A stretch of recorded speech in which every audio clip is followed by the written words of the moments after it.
When do we stop caring? People vanish all the time. In this case, on Halloween, which is something that happens every year. But when do we stop looking for them? Is there a certain time? Is there a timeline that we follow? Today, I'm going to share with you an unsolved mystery that happened in a college town to a college girl who decided to go out for a Halloween party. She ended up being victim shamed, and in this case, I end up with more questions than answers. So I hope you join me today.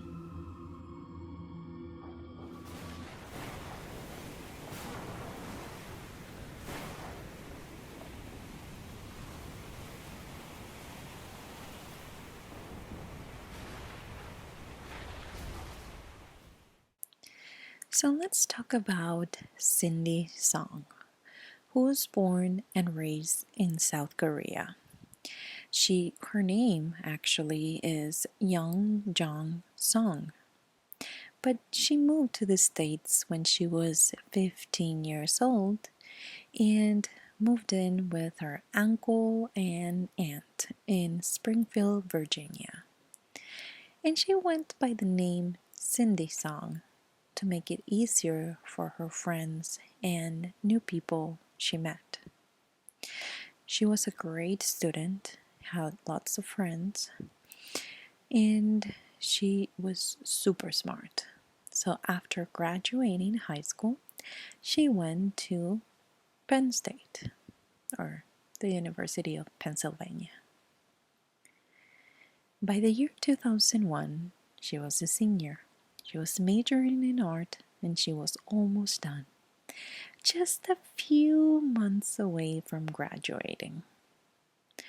At the time, she was living in an off campus apartment in State College, and she had two different part time jobs that kept her very busy.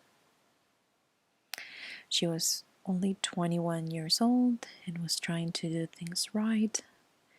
And according to her friends, she was somebody to be around. She was fun, she was responsible, she was a good friend. On Halloween night of the year 2001, she was invited to this Halloween costume party. This party was at Players Night Club, a very popular spot for college students. And you have to understand that this is a college town. She was excited to go with two of her friends, Stacy and Lisa. And she decided to dress up as a bunny with the typical bunny ears, a pink t-shirt with a bunny logo, a white tennis skirt with a little tail attached, sheer stockings, brown sweat knee-high boots, and a red hooded parka. The details are really for you to give you kind of an image or an idea of what she looked like.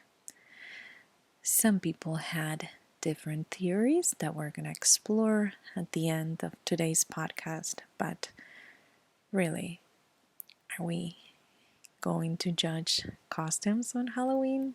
I don't know, but I thought you should know about the details on how she was dressing.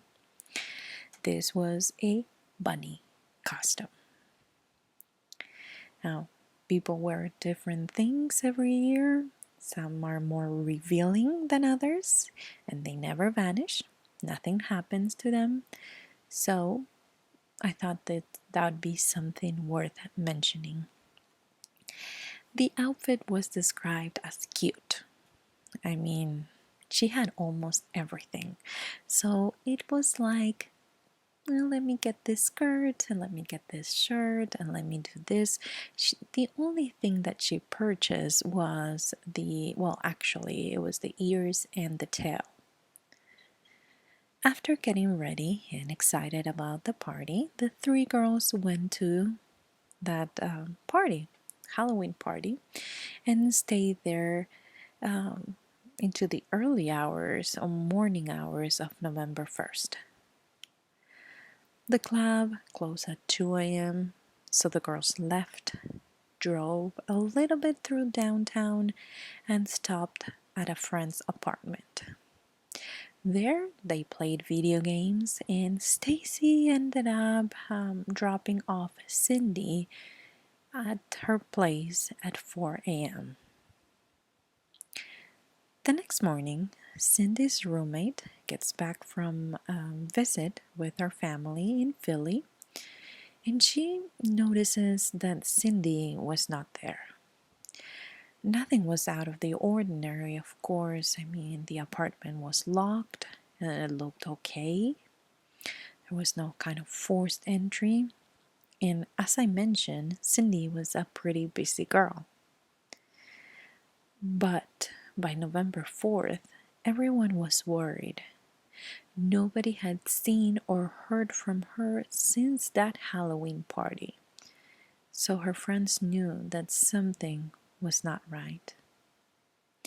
They reported her missing, and apparently it wasn't a priority to the police since she was an adult. But it took them 2 days to finally go and look in her apartment. It seemed like, according to the police, after a quick look at her apartment, it seemed like she did go into her apartment. So when she was dropped off there, she probably got in but left soon after. Like maybe a last minute thing. She decided to go out. They assumed that because her purse was missing with her driver's license, keys, and credit cards. Something you would take if you had to run an errand or if you were going to purchase something. But they know that Cindy actually went into the apartment because they found her fake lashes, the ones that she was wearing that night. They were very particular and they knew that that's what she was wearing. They were there on the bathroom counter. Also, the backpack and phone. They also found 2 Britney Spears concert tickets. When the police checked her phone records, they realized that there were no call or messages after she was dropped off. They checked her email. They said that there was nothing alarming there either, and no activity on her credit cards. So even if she left, it wouldn't make sense that she leave without money, or wouldn't use her card, or take money from her ATM. So the only thing people could think of at that time is that she last minute decided to go to the convenience store that was down the street from her apartment. She would walk there all the time, even late at night, and this place was open 24 hours. I don't remember the name, but I've heard in another video the name. This girl was talking about how she loved that store, but I can't remember right now. But it's a convenience store, and you can buy like deli stuff, kind of prep food, and the kind of business that you have in a college town when the kids are wasted, went out. So she was known to go to this convenience store. People assumed that maybe she went there and that's why she took her purse, and that she probably didn't think it was gonna take her that long, so she left her phone there in the apartment. She was coming right back, so why would she care if she took or not her phone? But then the police found her diary and learned that she was experimenting with ecstasy and marijuana. Now, for a college student, all of her friends came to her rescue and said, those are normal things you do in college. And just because she said she was experimenting doesn't mean that she was a drug addict. But the police also learned that she went through a pretty rough breakup the month prior, and that it was a serious relationship and that they were even living together. Now, through this diary, they learn all this information and they question her friends. But the hardest part was her family because they thought that maybe she ran off or took her own life because of that. But her close friends, the one that spent day in and day out with her, couldn't believe that that was possible. They explained that she was going to therapy and was taking medication to help herself. She wanted help and she was doing better. They just couldn't believe that she would do that.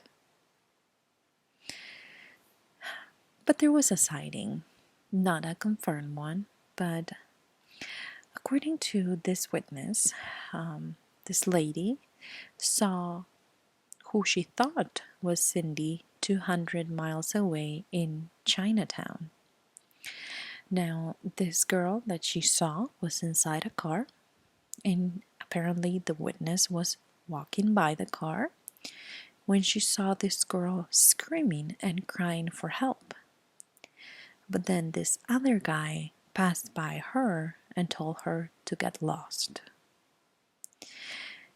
Now, this is a very disturbing story, and you tell me, but if I walk by somebody who needs help and I feel like my life is in danger and they're telling me to get lost, I would have left, but I would immediately call the police. Not because I think it's Cindy, but I think that girl that might not be Cindy, she's in real trouble. But this lady, apparently, she waited and she kind of put two and two together. But she changed her story several times, and the police didn't believe her. Now, in June 2003, a couple of years later, Paul Weekly, who was facing a felony burglary charge, told the police that Hugo Zelensky and Michael Kirkowski, oh my goodness, I can't say that, abducted a woman who they thought it was a prostitute from State College. Apparently, this girl, she was walking when they took her to Hugo's house in Hunlock Creek, where they kept her in a walk, like it was like a walking thing, safe. That's how he described it. Apparently, they had their ways with her, of course, and then left her there to die. Now, this witness, Paul, who was already in jail, gave a description of this supposedly prostitute, and it matched Cindy's description. Now, you have to keep in mind that Cindy was wearing a bunny costume. Again, some people described it as a Playboy Bunny. When I saw it, I didn't think anything of that.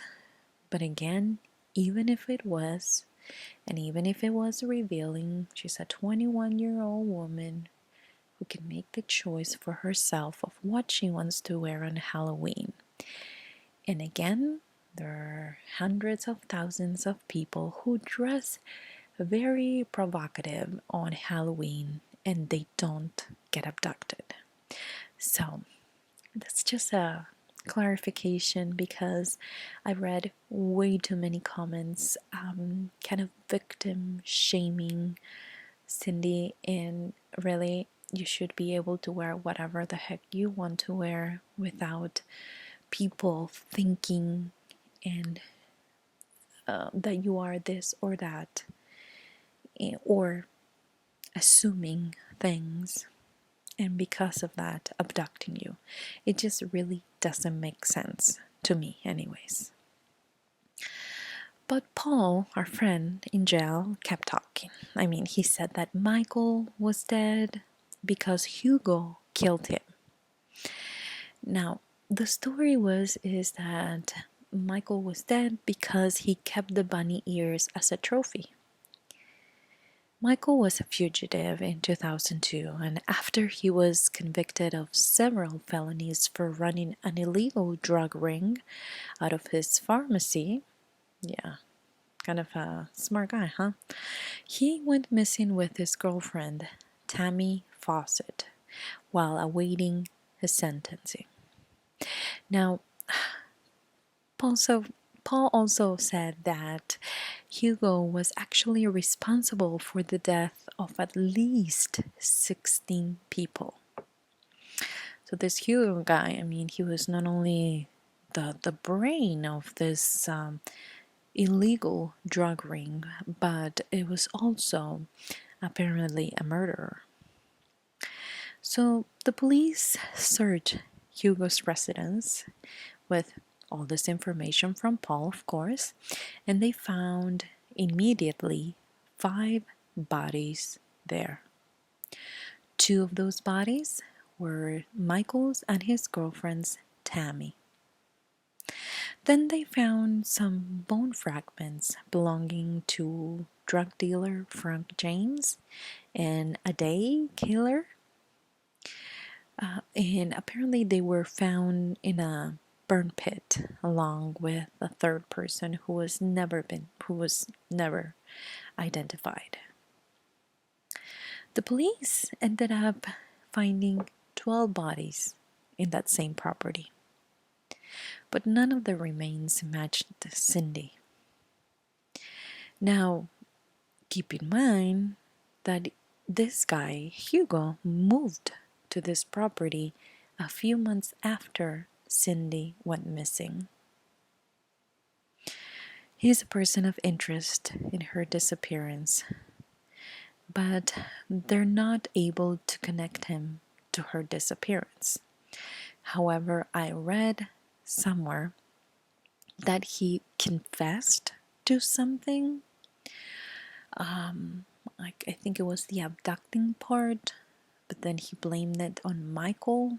The rest, it is not confirmed, so I really didn't add it to my notes, but I read that that's what happened. However, they can't confirm Paul's story because Michael is dead. So if Michael and Hugo were the ones that actually did it and Paul knew about it, yeah, Paul can say whatever he wants. But Michael is not alive to actually say, yes, that's true, or no, it isn't. When they searched Paul's computer, however, they found that he downloaded multiple articles about Cindy's disappearance. So the police believe that he might have been studying the case and was trying to share this information to reduce his sentence. I mean, he was already serving a life sentence and looking at the death penalty. Or maybe he was the one who did it. That's what the police thought at the time. But he knew this guy, Hugo, and he knew that he was a murderer and that he had bodies in his property. So it would have been easy to frame it like, Michael and Hugo did it. A believable story, 100%. Now, Paul and Hugo are both serving life sentences for unrelated murders. So they are, anyways, behind bars. But since the police could never find her body or physical evidence or any other witnesses, they have no active suspects. She basically vanished into thin air. So, how scary is that? I mean, we're talking about what, 19 years later? And we do have an idea of who could have done it. We know that this couple of guys are really up to no good and they're in jail already, so. But if in fact Hugo did it, maybe he could have said something, where the body is or what he did with it and get his sentence lowered. But he didn't. So did he do it? Or was Paul trying to see if he speaking would make a difference and if they would offer something good enough for him to confess and actually say where Cindy is? Now, of course, this is all speculation. She could have been taken by somebody else. We've known about cases, people like 30 or 40 different people confessing to the same crime, which is something I have no idea why people do. I don't understand their point. But what I can tell you is that it's not uncommon for somebody to want to take the blame for whatever reason. Glory in their heads, giving closure. I really don't have the answer. I don't know who would want to do that. I feel like it's a human thing to try to protect ourselves even when we mess up. And in this case, if they took Cindy, they really messed up. But they were not, they weren't new to the crime scene. I mean, they were somehow related to drugs and other crimes that really put them already in jail. So why not say where she is? There's the possibility that somebody else did it. A lot of people don't think that, human trafficking is really a thing. But I can assure you that it happens. And it breaks my heart to know that a lot of people think it's a movie thing, like Taken or other movies like that. But it isn't. And there's a lot of people that's lured into it because they don't have a family. There are girls that they have no families. There are maybe sex workers, and they just, they're living a life where they're promised something better for in exchange for something that they're already doing, and they are lured into it. But there is a big, big percentage of human trafficking that is just basically people taken from random places, like the Super Bowl. Who would have thought that? It happens. It happens everywhere. And I feel like sometimes people tend to believe that this is one of those things that it's not common. But it is. So she could have been taken by somebody else. And she can be. I mean, for all we know, she can be out there alive and in captivity. So this unsolved mysteries, yes, 19, 20, 40, whatever. It doesn't matter how many years ago this happened. If this was your sister, if this was your daughter, if this was your niece, I think you'd want to know what really happened. And yes, in a bunch of articles that I read about this case, they actually conclude that Michael and Hugo did it, and there's a chance that Paul was somehow involved, if not that he did it himself. But why isn't there more information? Why aren't they saying where is she? Why isn't some kind of I don't know, like a good offer, that it's not you're gonna get out of jail, but something good enough to find Cindy. We need to find these people. It is not fair that you go out on Halloween for a party, come back home when you feel you're safe, going to a convenience store, how they believe that she was going, that you've been there 100 times before, and something like this happens to you or to somebody you love. Not being able to feel safe. I mean, what are we talking about? We need to find them. We need to find these people that vanish. It is not possible, and it breaks my heart for the family. It breaks my heart as somebody that researches these cases and gets involved. And if it breaks my heart, I can't even think about how the people that knew her can feel about her being missing for so many years.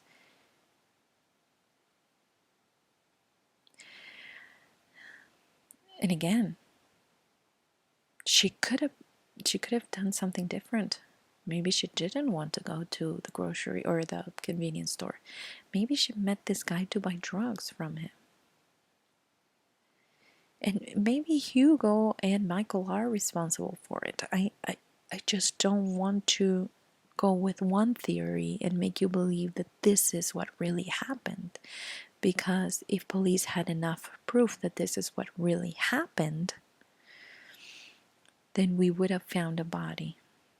Or we would have known by now what happened, what really happened to her. Where is her body? Where is Cindy? It's such a mystery. And I think one of the hardest cases to cover are people that just vanish. I was doing this other case recently. I was researching this other case recently where this girl, 15 years old, she vanished. And we know she's dead. There's people in jail, but they won't say where she is. So maybe that's one of, the things that's going on here. It's possible. But there are so many possibilities. And I think that's what I wanted to portray in this video. Yes, the easy answer and what people say the most is that this trio was somewhat involved, and that's possible. We also know that it could be she was taken by somebody else. It's just one of those things that bugs me to know that some of these cases will never have an answer. What do you think happened? Do you believe that actually Paul, Michael, and Hugo were the ones that did it? Why wouldn't they say where her body is? I mean, they're not going to help themselves, but they're not gonna make it worse either. Let me know what you think in the comments down below if you're watching this on YouTube as a replay on Wednesday. Thank you so much for being here today, guys. I hope that you are kind of interested. I hate the word enjoying because nobody can enjoy true crime. I think it never should have happened. But I hope that you find this series interesting and that we can raise awareness about some of these cases that are still not solved. I'll talk to you guys next time. Bye, guys.